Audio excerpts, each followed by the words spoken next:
Hi everyone, it's Az here from HeelvsBabyface Disney. Oh boy. Look, they've been given a golden egg right now. They've been given something that a lot of companies never ever get. And that is a second chance. Another opportunity. They've won all 5 of Willy Wonka's golden stickers.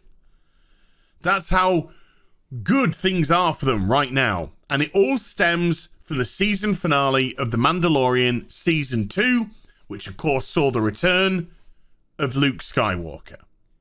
Luke Skywalker in his peak, kicking ass, tearing through dark troopers and saving the day, taking away baby Grogu so he could be, I don't know, killed by Kylo Ren, I guess. But it was something which the fans had really wanted to see, not just for decades, but even more so because of the absolutely horrendous treatment that the character got in The Last Jedi, where Rian Johnson, enabled by Kathleen Kennedy, destroyed the legacy of Luke. Destroyed it. The most caring man, the man who believed in anyone, his father, for goodness sake, was just turned into a coward, a simpering wimp, a titty milk drinking bitch. It was heartbreaking to see what they did with that character. Heartbreaking. But the response to The Last Jedi showed exactly what we thought of it.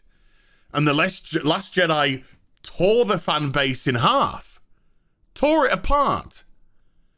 And that is not what you want with a franchise. That's not what you want with a fan base. And it was Rian Johnson's and Kathleen Kennedy's fault.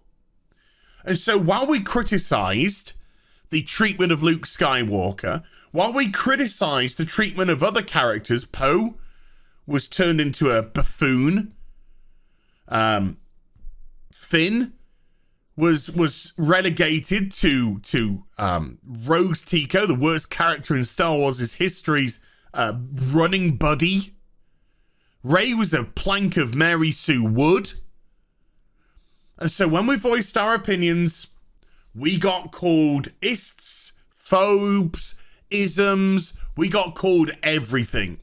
We got attacked by Disney for it.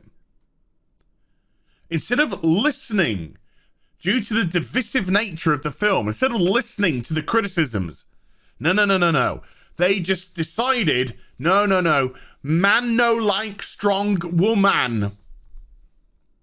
Which was pathetic and reductive. But these, I guess, are the types of people. And somebody who was very prominent within The Last Jedi, of course, behind the scenes, was Pablo Hidalgo, who relished attacking fans, relished it.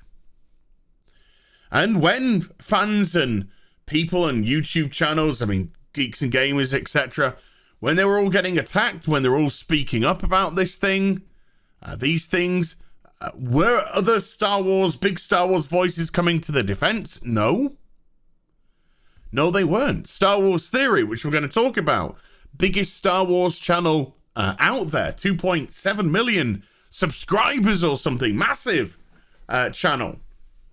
Did they try and build some bridges? Did they try and give a voice to people who had legitimate concerns and criticisms? No, they played the safe game. They played the, okay, I don't like it, but it's not for me, but, yeah. And that's your prerogative to do. It's your channel. You've got every right to do what you want. But the problem is, when it comes knocking at your door, and you see exactly what these people are like yourself, don't, no pun intended, come crying to others. Because you could see it, and you could see it for years, and you chose not to say anything.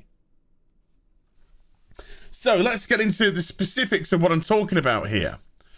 Star Wars Theory posted a video up on his YouTube channel, his reaction to the return of Luke Skywalker at the end of The Mandalorian Season 2. And in his live reaction, he cries. There's nothing wrong with that. There's nothing wrong with that. I know there's that video of the guy crying his eyes out to the trailer of The Rise of Skywalker. I think that guy got a bit more shit because people are just like, what are you getting emotional about? It's a plank of wood in a terrible trilogy that has destroyed Star Wars. Why are you crying? But you can understand with this why somebody would get very emotional and have an outburst because of the return of Luke Skywalker. Because guess what? Films and TV are meant to elicit emotional responses. They're meant to make us laugh, make us cry, make us scared. They elicit emotional responses. And different people respond to that in different ways. Some have a stiff upper lip. Some cry. I have got no problem saying I shed a tear when I saw Luke. Doomcock said the same himself. I'm not going to do a reaction video to it because I don't sort of do that thing. But it was a very emotional moment. He's got a huge channel dedicated to Star Wars.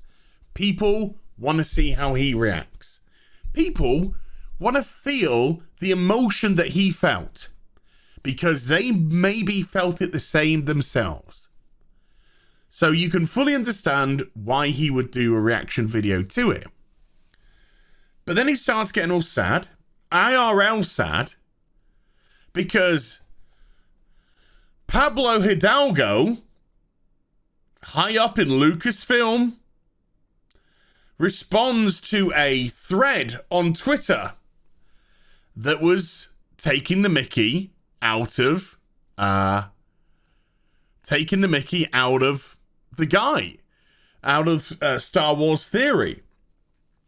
And they were saying in this thread, having fake tears and posting it to your millions of subscribers is not what you should do. I don't think his tears were fake at all. I think they were legitimate tears, and he's got every right to do with what he wants on his own channel. So Pablo Hidalgo responds to that thread and posts, "Emotions are not for sharing." What a stupid thing to say.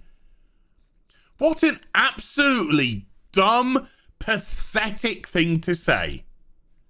People share their emotions all day, every day with each other. They get mad. They get happy. They laugh. They cry. They worry. They cheer. We share our emotions.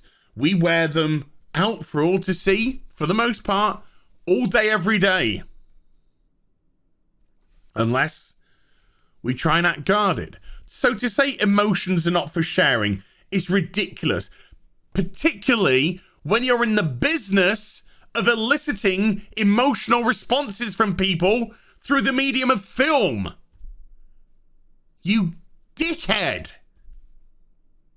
So it was a stupid thing to say, and it looked like he just wanted to join in a little bit of banter, taking a mickey out of Star Wars Theory, having a cry at the return of Luke Skywalker. And this is where Pablo Hidalgo's tweet fits. Oh, but it's protected now. Why is it protected? Because, of course, once Pablo Hidalgo got called out on his tweet, brave person that he is, and when I say brave person, I mean coward, pathetic, sniveling coward that he is, he deletes the tweet. Then, because he gets shit for deleting the tweet, he tries to play silly beggars and puts the tweet as his header on Twitter. Emotions are not for sharing. But then he gets his tweets protected.